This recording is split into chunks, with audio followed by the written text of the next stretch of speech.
Let's look at what has actually happened. The total number of forces that were involved in this on the Ukrainian side turned out to be about 12,000. Initially, 1,000 went in.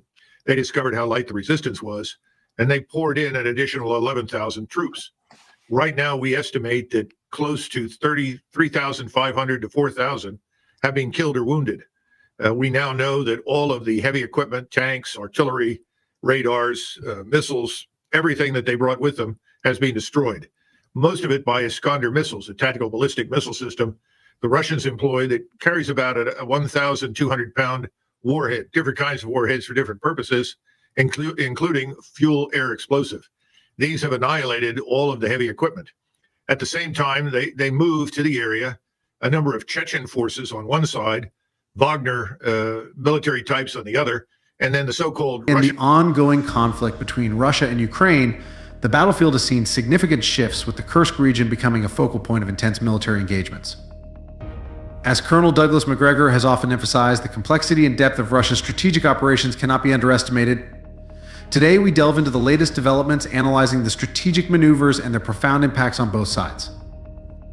From Russia's calculated strikes to Ukraine's escalating losses, we bring you the detailed report, a report that will take you deep into the heart of the conflict, examining every crucial detail that defines this battle. As we explore these events, it's essential to understand the broader implications of each move on the chessboard.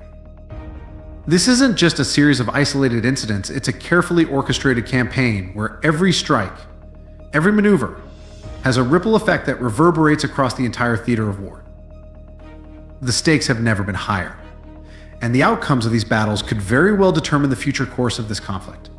Kursk has once again emerged as a critical front in this prolonged conflict, and the recent developments have only solidified its importance. According to Colonel Douglas Macgregor, the significance of Kursk lies not only in its military value, but in its symbolic weight, a place where strategic decisions can alter the course of the war.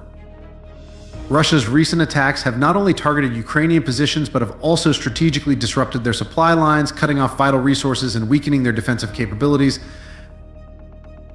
The assault on Ternopil is a prime example. Initially mistaken for a mere fuel depot, this location was later confirmed to be a chemical storage facility, a detail that adds a new layer of complexity to the ongoing environmental and humanitarian crisis in the region.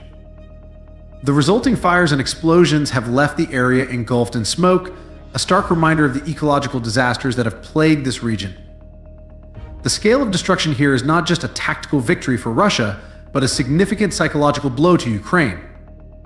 These aren't just military targets, they are vital infrastructure points that, once lost, severely cripple Ukraine's ability to sustain its war effort. Linking back to last year's uranium depot explosions, which caused radioactive fallout and long-term environmental damage, we see a deliberate pattern of targeted strikes. Russia is methodically choosing targets that have far-reaching consequences, not just for the immediate battle, but for the long-term viability of Ukrainian resistance. These are not random acts of aggression, they are calculated moves designed to weaken Ukraine at every level militarily, economically, and environmentally. Russia's recent missile strikes have further escalated the pressure on Ukrainian forces, pushing them into a defensive stance that leaves little room for strategic counterattacks. Colonel Douglas Macgregor has pointed out the precision and intensity of these strikes, highlighting Russia's ability to inflict maximum damage with minimal effort. In particular, the cities of Myrnorad and Pokrovsk were struck by Iskander missiles, a move that indicates the presence of significant Ukrainian assets in these areas. The precision of these strikes suggests that Russia is receiving accurate intelligence, allowing them to hit high-value targets with devastating effect. Meanwhile, a Russian attack on a Poltava airfield reportedly destroyed an aircraft, although details on the type remain undisclosed, adding to the growing list of Ukrainian military assets lost in recent days. These strikes underscore Russia's continued focus on crippling Ukrainian military infrastructure. It's not just about the immediate destruction, but the long-term impact on Ukraine's ability to wage war. By targeting critical supply lines, communication hubs, and military installations, Russia is ensuring that every strike exacts a heavy toll on Ukrainian forces. The psychological impact of these strikes cannot be understated. Each successful attack further demoralizes Ukrainian troops and sows doubt within their ranks. Moreover, the frequency and intensity of these attacks are increasing, indicating a shift in Russia's strategy. No longer content with holding their positions, Russian forces are now actively seeking to degrade Ukraine's military capacity, forcing them into a reactive mode where they are constantly on the back foot. This shift is crucial because it means that Ukraine is losing the initiative, a critical factor in any military campaign. The reports from the southern front suggest that Ukraine has initiated a new offensive in the Zaporizhia region, although the details remain scarce and shrouded in uncertainty. There are indications that this may be a desperate attempt to regain lost ground and momentum. However, Ukrainian forces appear to be spread thin, as evidenced by their recent failures in Sumy and Kursk. The strain on Ukrainian resources is becoming increasingly apparent, and their ability to sustain multiple fronts is in serious question. Zelensky's recent statements about the dire situation in Avdiivka, coupled with the significant losses in Kursk, reflect a growing concern within Ukrainian leadership. The heavy casualties, particularly in the battlefields of Bakhmut, Toretsk, and Avdiivka, signal a breaking point where Ukrainian forces may no longer sustain their defensive efforts. These regions have become killing fields where the cost of holding the line is measured in lives lost and equipment destroyed. The southern front, in particular, is a crucial area of concern. If Ukraine loses its grip here, it could open the door for Russian forces to push further west, potentially cutting off key supply routes and isolating Ukrainian forces in the east. The signs are already there: increased Russian air activity, heavy artillery bombardments, and the deployment of additional troops to the region. All of this points to a renewed Russian offensive aimed at breaking Ukrainian resistance once and for all. The numbers tell a grim story, a story of relentless pressure and mounting losses that have pushed Ukrainian forces to the brink. In a single day, Ukraine lost 2,355 personnel, the highest recorded in this conflict, a record that reflects the intensity and brutality of the current phase of the war. Kursk alone accounted for 350 soldiers, 21 armored vehicles, 4 tanks, 8 other military vehicles. The devastation in this region is staggering, and it's clear that Ukrainian forces are struggling to hold their ground against a well-coordinated and determined Russian assault.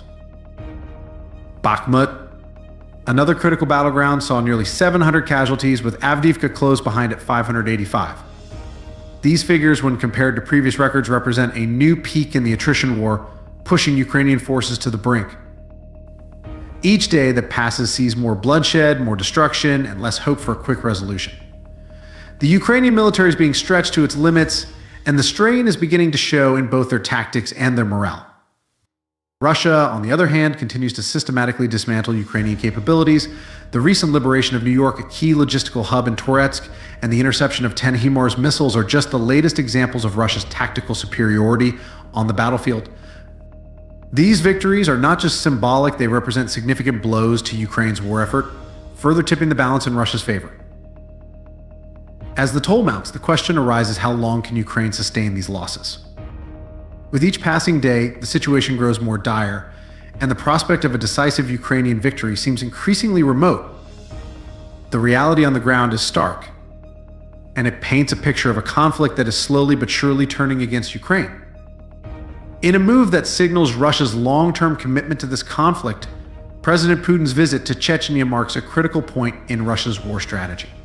Meeting with President Kadyrov and Special Forces, Putin is laying the groundwork for a sustained military presence, particularly in the volatile regions of Sumy and Kursk. Colonel Douglas Macgregor has remarked on the importance of such high-level engagements, noting that they often precede significant military operations, and this visit is no exception. This visit is not merely a symbolic gesture, it is a clear indication that Russia is preparing for a protracted conflict, one that could drag on for months, if not years. The establishment of 3 new military corps to defend and support these regions further underscores Russia's strategic intent.